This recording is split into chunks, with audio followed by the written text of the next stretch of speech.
What's up, y'all? Welcome back, Pitchside with Parker, to another daily video. And today, I'm very excited because we are going to be previewing the NWSL Challenge Cup. That's right, it is back for its second season here in the build-up to the NWSL season coming this summer. And in this video, I am going to do a kind of short preview of each team, as well as predictions to who will make the final and who will win the Challenge Cup. But before we get into that, there are a couple things I need y'all to do. First of all, be sure to subscribe to the channel if you're new around here, because I make daily soccer content, and going forward, I'm planning to do an NWSL show every week throughout the Challenge Cup and throughout the season. So definitely subscribe if you're new around here.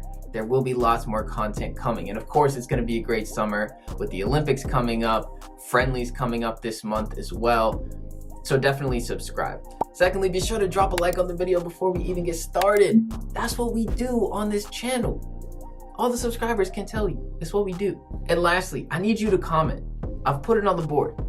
This is a very important issue. Who is Space City? I will tell you my answer. If you stick around to the end of the video, you can hear what I have to say, but I want to hear what you have to say. So leave that in the comments right now. Orlando fans, Houston fans, let us know.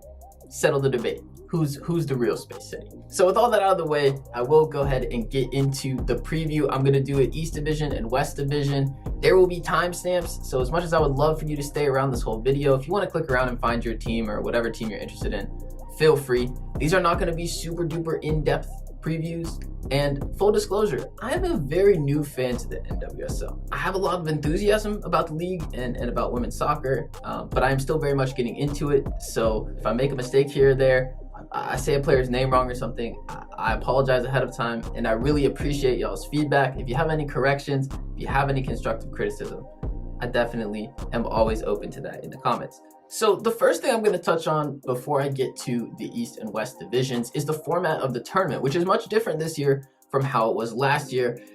And I gotta be honest, I'm not a huge fan. So the difference is that this year there's 2 conferences of 5 teams instead of the 1 location bubble that they had last season. NWSL was the first league to come back and do this whole bubble thing. So all y'all that are watching March Madness right now, all of y'all that have seen all these many different competitions taking place, don't forget that NWSL started that. But it's not how they're doing it this year. They're doing regional divisions, I guess, although with 10 teams and as large of a country as it is, they're not that regional.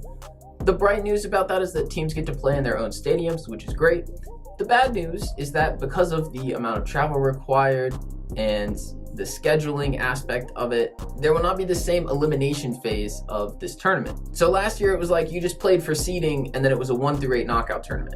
This year it's going to be 2 divisions of 5. The top team from each division, after playing 4 games, will advance to the final, and then they play each other. So in a way, it's a little bit like the NWSL regular season. And that's kind of why I'm annoyed by this, because to me, the excitement of the Challenge Cup is that it's different. You know, in soccer, there's the domestic league where you have to prove you're the best by winning more games than the other teams across the whole season. You prove you're the best. But then there's cup competition, and it's lit because it's 1-game knockout. Anybody can go home. We saw it last season where I think it was the 6th seed and the 3 or 4 seed with Dash and Red Stars playing in the final, and North Carolina Courage was undefeated, and then they got knocked out in the first round. That's what made this exciting. And so I'm personally a bit bothered about the way that they're doing it this year. So to me, that brings down the excitement level just a touch, but I am still looking forward to it. Also, important information: all the games are going to be on Paramount Plus. If you don't have that subscription, it's the same thing as CBS All Access. I actually talked about that in a different video before if you want to watch, but basically just buy that subscription if you don't already have it. They're going to have all the NWSL games, and then there's going to be 1 game on CBS this year, and that is the final. And if you're outside the US, you can watch all the games live for free on Twitch. And we're kicking off Friday night with Houston Dash versus Red Stars in the rematch of the final from last year. Now it's time to jump into the previews, and we're going to start in the East Division, and I'm going to start with North Carolina Courage. So North Carolina Courage has really dominated the NWSL recently, but they lost some very big names in the offseason in the past year. They lost Sam Mewis. They've lost Crystal Dunn to Portland Thorns. It's a lot different, and it's certainly going to be a less dominant team than we've seen in the past. Last year, as I said, they went undefeated in the Challenge Cup, but then they lost in that opening round game. And then in the fall series, they were a little bit underwhelming, pretty middle of the road, 1 win, 2 draws, 1 loss. So overall, it wasn't the best of years for NC Courage, but that fall series did give an indication of what they would look like without Sam Mewis potentially, who probably has a case for being the best player in the world right now. So I don't think we can overestimate just how big of a loss that is for them. The major offseason moves, of course, were the losses of Mewis and Dunn. Also, Abby Dahlkemper, USA center back, certainly going to miss her a lot, but they did bring in a couple players as well. Casey Murphy came in goal. She's a phenomenal goalkeeper, and that is a very big pickup for them. And also, Elizabeth Addo is a very intriguing forward for them. She's the captain of the Ghanaian national team, and you know we mess with the Ghanaian team over here. Shout out to Jennifer Cujo, Asheville legend. So I'm actually really curious to see what she might be able to bring to them as well. They've still got an immense amount of talent, and when you look at players to be excited about from this team, this is something I'm gonna do for every team. I mean, number 1 on the hot list is gotta be Tobin. She is probably, I don't know, definitely top 3 of my favorite players to watch in the world. She's so skillful and tricky and graceful on the ball, devastating with her finishes, the free kicks. I mean, she can do it all from an attacking standpoint. She's must-watch television. Like, it's that simple. Next up, we've got Orlando Pride. Now, this is a team that did not play in the Challenge Cup last year. In the fall series, they weren't very impressive. 2 draws, 2 losses, near the bottom of the table. And just the past few years have not gone great for Orlando Pride in the NWSL. They've got huge names on their roster, though. So you're going to be familiar with a lot of the stars who will be on show at the Olympics and in the international window. Alex Morgan, Ali Krieger, and Ashlyn Harris, who just had their baby. Congrats to them. And then obviously the GOAT, Marta, who plays for Brazil. So these are all players that you're probably going to be able to see at the Olympics this summer. So and in the international window, they might be gone for Orlando Pride. And that's kind of where the issues come in. Because, for instance, last season, they didn't have Alex Morgan. And the team just didn't look fantastic. However, there are things to be excited about for Orlando Pride as well. One is that they signed Sydney Leroux to a long-term deal. She's another player that you probably know from the US national team, but she is an immensely talented player who I feel like got kind of forgotten about to an extent in terms of just the landscape of women's soccer in general. Like, she was one of the most exciting forwards that we had seen at one point. And through injury and through maternity leave, she's had a lot to deal with off the field where she hasn't been active too much with Orlando Pride. But she scored in the fall series in her return to action, and they just signed her to a 3-year deal, which is the max you can give out in the NWSL. And so I think that shows a lot about the faith that they're putting in her and what they know that she's still capable of in the front line. So I'm excited to see her potentially get back to the Sydney Leroux that we know and love. They'll also be getting Ali Riley back, and they signed Guni Jonisdottir from Utah/KC. So they've got a few pieces for sure. And whenever we see those international players come back, you know, I think that this will be a better team than they've shown in the past couple of seasons. The player I'm most excited about for Orlando Pride is Marissa Viggiano. Okay, one of the most underrated players in the NWSL. She was one of the most underrated players in the Big Ten. Shout out to my Northwestern Wildcats. I am a Viggiano stan, and she deserves her plaudits, okay? She's a midfielder. She bosses the game. Passing, excellent. Movement, excellent. Awareness, excellent. She's a baller, and I am rooting for her so hard. I hope that she gets more eyes on her throughout the Challenge Cup and throughout the NWSL season, because she's been very good for them since she signed out of college from Northwestern. So shout out to my Cats. I had to throw Marissa Viggiano in there. Now let's move on to Racing Louisville. This team is going to be very hard to predict because it's their first season in the league, obviously. So it's a mixed match of a lot of different pieces in terms of their roster. I mean, they spent a lot of their draft picks in the expansion draft on players that they're not actually going to be able to get. Tobin Heath, Christen Press, Caitlin Ford. So whether those work out down the line or not is pretty irrelevant to this season, and it leaves them with plenty of spots to fill. But they did fill a few of those spots with good players in the offseason. They were able to sign Michelle Betos from OL Reign, which is a great move for them, and Lauren Millier from NC Courage with their expansion draft picks. And so those two, I think, will provide a real solid base in goal and in midfield. That's, obviously the spine of the field being very important. And then you combine them as well with a couple of great draft picks from them. Amina Ikic from Louisville, the hometown kid. I think she could definitely play a role for them this season. And Emily Fox from UNC as a defender, very solid player, and I think she's going to be next level ready for sure. So there's a bit of a foundation there, but I do think that this team is going to struggle just with the newness of everything and the players not having played together before. It's always hard as an expansion team, and unfortunately, I do think they're going to face that this year. A player to get excited about on Racing Lou is Yuki Nagasato. I mean, she is just a joy as a person and to watch. She's just one of the great characters in the game of women's soccer, and she's lovely on the field as well. A creator. She just sees things that other players don't, which is wonderful. And especially for a team with a lot of new pieces, having someone like that to build around as a leader in the locker room and also on the pitch, where she's the kind of player that she makes you want to make the run because you know that she's going to find you, for instance. And so I'm definitely excited to watch her, and hopefully she thrives at Racing Lou. And I think if they're going to do good things in the Challenge Cup in the season, a lot of it will go through her. Next up, let's talk about Sky Blue FC. I think they won a lot of hearts in the Challenge Cup last year, certainly mine. They lost in the semifinals to Red Stars 3-2. It was an exciting game. They almost did it, but unfortunately did bow out. And then 2 wins, 2 losses in the fall series. They were decent in that series as well. They've taken a lot of steps forward as a team. They will have some big stars away with the national teams, Carly Lloyd, Midge Purse, and then Kaylin Sheridan is a big question mark for them. Usually she's with Canada, but she got hurt. She had a surgery and she's working her way back. So the goalkeeper position for them could be a big issue, especially at the start before Sheridan gets healthy. They made a couple big moves in the offseason. Most notably, they brought in McCall Zerboni from NC Courage. And she is just an NWSL all-star, really. She's done it. She's been around the block. She's done great for a number of teams. And I think much like I was saying with Nagasato with Racing Lou, her experience is really helpful to build around when you have a group of younger players and a team that has not yet found that success. She's immense, she's a great leader, and she just does it all in the middle of the park. And if we're talking about a player to get excited about on Sky Blue FC, you already know who I'm gonna say. If you've been around here before, Jennifer Cujo.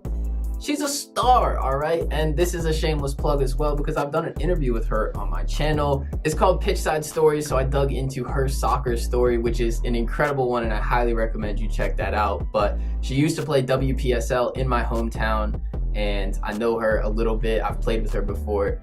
She's just a baller. She really thrived at the NWSL Challenge Cup last year and made a name for herself, got herself a professional contract with Sky Blue, coming from an open tryout. And so for all those things she showed, I know from speaking to her, she's going to work even harder, and she's been working in the offseason to get better and better and better. So if you thought she was good last season, you should be excited about watching her this season. All right, last in the East Conference, Washington Spirit. Last but definitely not least. So last year, they were one of 3 teams that lost in penalties in the first round of the Challenge Cup knockouts. And then they did pretty well in the fall series. They got 2 wins, a draw, and a loss in their 4 games. So not too bad for them at all. They've got some big Olympic team stars. They did lose Rose Lavelle in the offseason. She's signed with Manchester City, but they did acquire Kelly O'Hara and Emily Sonnet. And so that will really bolster an already impressive back line. They've already got Paige Nielsen back there and one of the best goalkeepers in Aubrey Bledsoe. So this is going to be a team that's very hard to score on. Yes, they will be without O'Hara and Sonnet in terms of the international window. But after that, I mean, it is going to be a very, very formidable defensive unit. Not to mention Andy Sullivan, who I think got called up late for the U.S. national team, but she's a rock in defensive midfield as well. So like that back 5-6 players is really great for them. But that doesn't mean that their attack isn't strong as well, because they've got some really impressive players up there too. Ashley Hatch leading the line, Ashley Sanchez, and they did draft Trinity Rodman out of Washington State, who didn't play much at the college level, but everybody who knows about her speaks very highly of her. I personally haven't seen her play, but I can just tell from the buzz around her and the things that people have said about her experience with the youth national teams, that she's a baller as well. However, if I'm picking one player to get excited about on this team, it is Ashley Sanchez. It's not exactly, the most under the radar pick. I think she won the like Future Stars Award or whatever it was at last year's Challenge Cup. But man, I fell in love. Well, I watched her at UCLA and I really liked her game from that. But the moment that did it for me was last Challenge Cup, seeing her that flicked assist on the corner kick. I don't even remember who scored. I just remember she did that. And it was probably like the goal of the tournament. It was incredible. She's incredible. And I expect her to have a big season up top, assisting, providing, scoring for them. And Washington Spirit are going to be a very formidable team in the East. So that'll do it for the East Division. I will do my predictions at the end of the video for who I think will make it out. But for now, let's move over to the West, which this division is stacked. I'm going to start with Chicago Red Stars here in the West Division. A little weird that Chicago is in the West, having to travel to like Portland and Seattle, but 10 teams, you got to do what you got to do. So last year, Chicago Red Stars did make the NWSL Challenge Cup final. They lost to Houston Dash, and then they followed it up with 1 win, 1 draw, 2 losses in the fall series. So a little bit of a mixed bag, but they'll be thinking about that Challenge Cup loss in the final. And I'm sure that this club, which has tasted so much defeat in finals and getting so close, they will see this as another opportunity. Despite the fact that the West is definitely stacked, they're going to see it as another chance to potentially rewrite some history. The big Olympic stars on this team all come from the defensive area of the field. You got Julie Ertz, Alyssa Nair, and Tierna Davidson, who I think is back from injury now. In the offseason, Chicago Red Stars did make one big move, but for the most part, they kind of just stayed put. They've had this really interesting strategy of basically just protecting what they have and betting on their own roster and their own development over the course of a couple of years. That was exemplified by the way that they protected all of their expansion draft picks. So they made it so that Louisville could not take any of their players in the expansion draft by giving them Yuki Nagasato and Savannah McCaskill. It was like a very unprecedented trade. From Chicago's standpoint, it was them saying, look, we like the roster that we have. As long as you don't take anybody, you can have these 2 players, and we like what we've got going forward. However, the one player they did add was Mallory Pugh, and that is a massive one. I mean, she of very young U.S. national team stardom. She hasn't been with the team at all over the past few years, though, and she didn't even get a chance to play because of injuries with Sky Blue. She's now been traded twice in a year. She's been a little bit all over the place, and I think she's going to be really hungry to kind of make an impact. And for Chicago, they definitely need more goal-scoring threat. I mean, Kaylia Watt is going to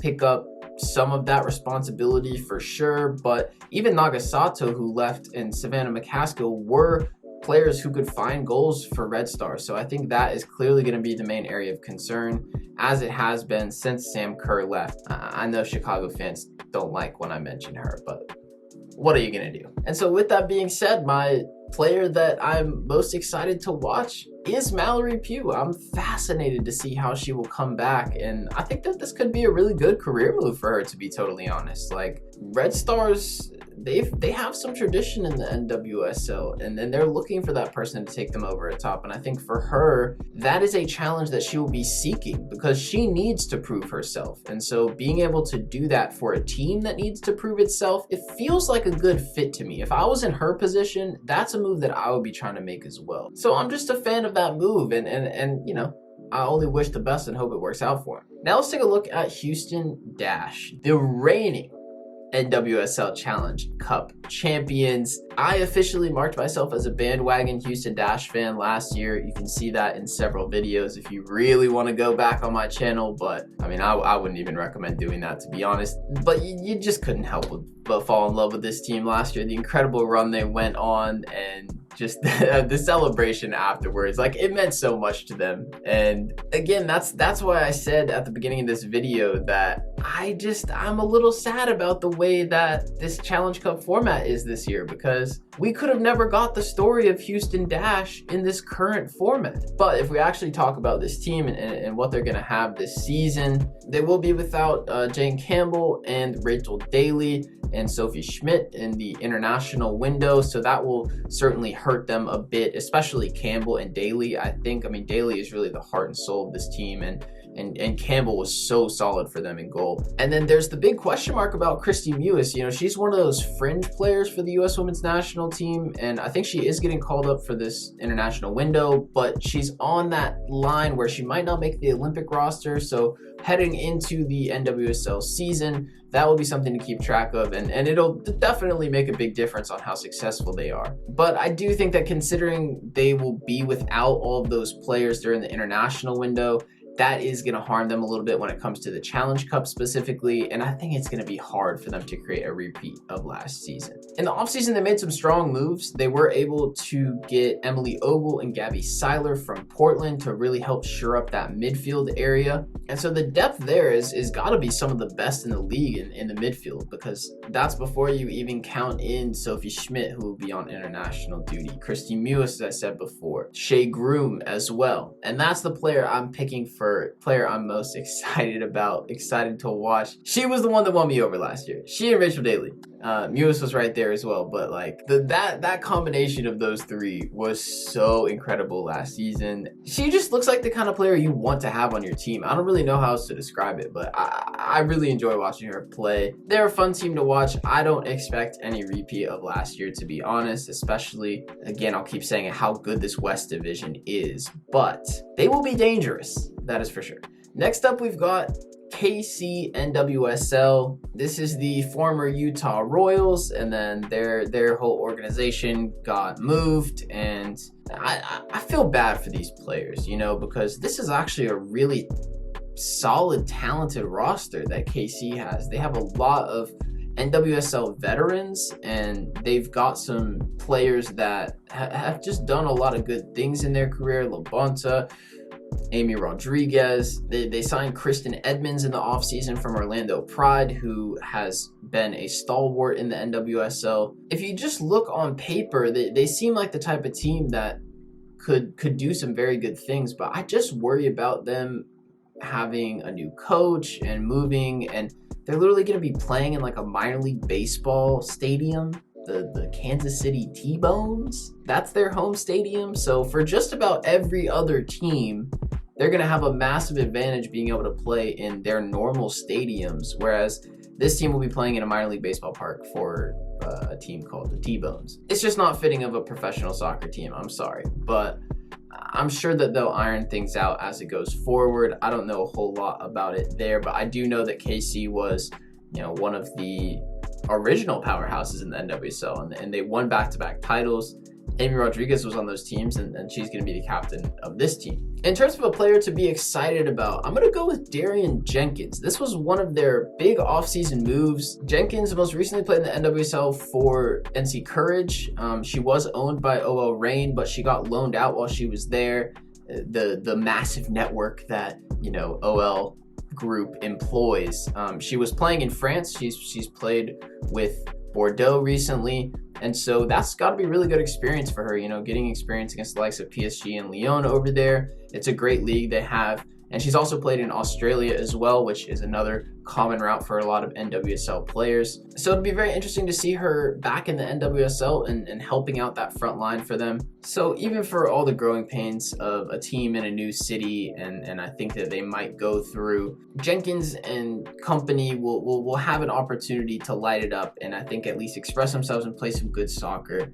And I am excited to see what KC brings to the table in this NWSL season. Now we're going to get into the big hitters. The Northwest duo, the only two teams we have left, I'll start with Portland Thorns. I mean, this is like the Galacticos at this point. It's getting pretty ridiculous. They've now got Crystal Dunn. They've got Becky Sauerbrunn. They've still have Lindsey Horan. They've got Rocky Rodriguez. I'm not even halfway down, but the roster is flipping stacked. At least for the rest of the NWSL, they will be shown a little bit of mercy while the US are playing their friendlies, and they won't have to come up against all those players at the same time.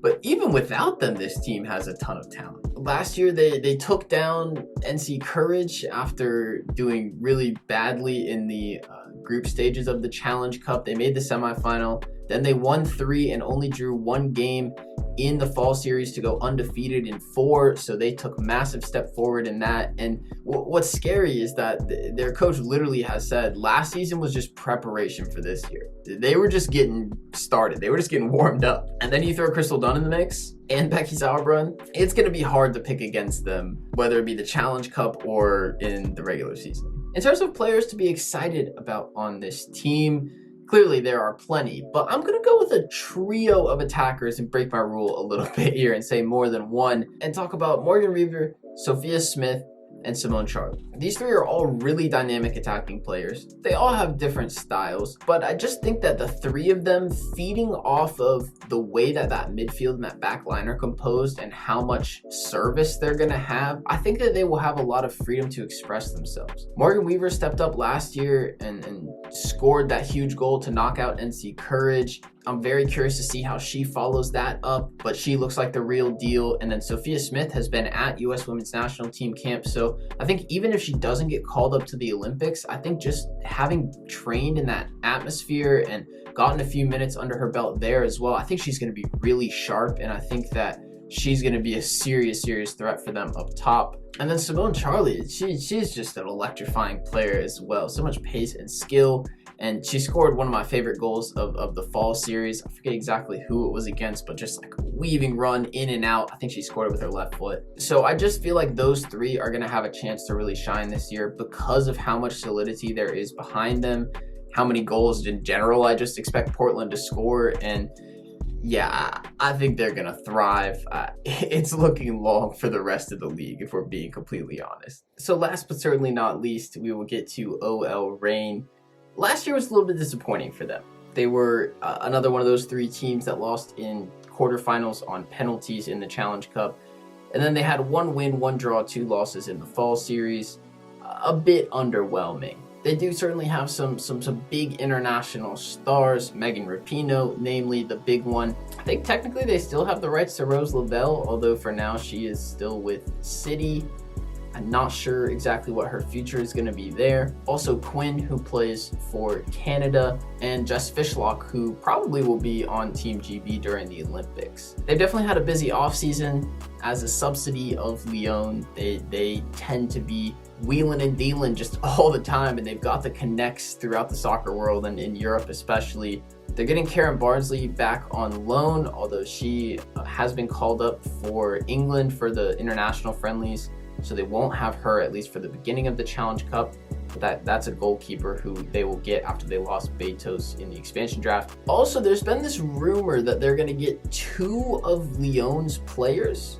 And the 3 players that were mentioned were Wendy Renard, Marajan, and Buhati, the goalkeeper. So, I mean, those are all 3 pretty class players. And any 2 of those really would definitely improve their team. So if they're able to pull that off, I mean, that rumor came out a while ago, and I haven't heard any confirmation or any new news on that, probably because Lyon are still really battling throughout their season. But in any case, if 2 of those 3 at some point arrive, that's going to be huge for them as well. And the last big offseason move was the Ziara King trade that I mentioned earlier, as they let Darian Jenkins go to KC. And on that note, that is going to be my player to watch for OL Reign, as well as Ziara King. She scored her debut goal for Utah Royals in the Challenge Cup last season, and This is a player I actually got to watch in college a little bit. Again, shout out to my Northwestern Wildcats who I followed religiously when I was at school there. I got to broadcast. They played in the NCAA tournament against NC State, which is where Ziara King played. And you could just tell that she was different gravy. You can just see it on certain players, and you could see that just the silkiness and her decision making when she's going forward and when she's on the counterattack. It was next level, and she showed that last year with Utah Royals. So I'm excited to see how she breaks into the attack, especially while Rapinoe is still gone, to see if she can really make one of those attacking forward spots her own. But a lovely player to watch. She's done some great work off the field as well, so that is a player I'm excited about. So that brings us to a close. I've hit all the teams. Whew, took long enough. My camera actually died 2 separate times throughout the making of this video, so we are currently deep into the hours of the night, but we move, and it is time for the predictions. I'll start with the Eastern Division, and I'm gonna go 5-1. At the bottom, I think it's going to be Racing Louisville. Number 4, I'm going with Orlando Pride. Number 3, Sky Blue FC. And then number 2, the Washington Spirit. I don't quite think they have enough to upstage NC Courage. Yes, they lost some players, but if last year was any indication to go off of, they're good in these group stage type of things. And it's what they do in the NWSL regular season. I think they will get enough results in those 4 games to finish at the top.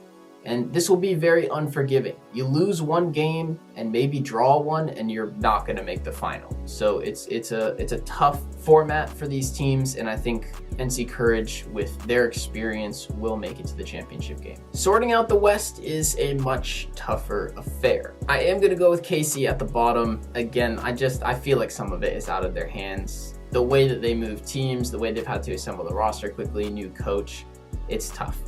Number 4, I am going to go with Red Stars. As hopeful as I am for them, I do think the goals are still going to struggle a little bit to come for them. Also, being in Chicago, traveling to Houston, the Northwest, and Kansas City, not easy in terms of travel. Number 3, I'm going Houston Dash. I would love to put them higher, but I do think they'll miss those international players. And then number 2, I'm going with OL Reign. I don't necessarily think that OL Reign is for sure the second best team, but one thing to know about them is they have one of the easiest schedules. They have 2 home games, and then one of their road games is against Portland, and they're all in a row. And then their only true road game, I think they play Houston Dash, but it's like all by itself in the calendar. So in terms of travel, they have it the easiest. I think that's going to help them a lot in this. So I got them second. But I do have Thorns number 1. I know, shocker, right? So that leaves Portland Thorns versus NC Courage in the final. Whew, that's a hell of a matchup. I didn't actually write this down before. I'm just gonna pick it right now, and I think I'm gonna go with Portland Thorns. They just have too much. This team is just so ridiculous. I think it'd be a good final, but I will go with Portland Thorns just over NC Courage. But before I go, I did promise at the beginning of the video, I hope you all have left your comments on who is the real Space City. I hate to do it to you, Houston Dash supporters. You know, I have bandwagoned on the Houston Dash, but I gotta be honest, I think Orlando is Space City. But I'm sure that you can rage on the debate in the comments if you want. Anyway, I hope that you enjoyed this. This has been a joy to put together. It's very time consuming as well. So be sure to hit that like button. It would mean a lot to me. And subscribe to the channel if you're new. Again, there will be lots more NWSL content coming throughout the channel. There's daily soccer content in general. I'm an Arsenal fan. If you like Arsenal men's and women's, I do match reviews for all their games. A lot of great things coming. Road to 500 subs. Help me get there. I'm hoping to by the end of the club season generally, and kind of as we get into the summer. So that's going to be all for this one. Thanks for checking it out. I really appreciate you, and I will catch y'all in the next video. Peace.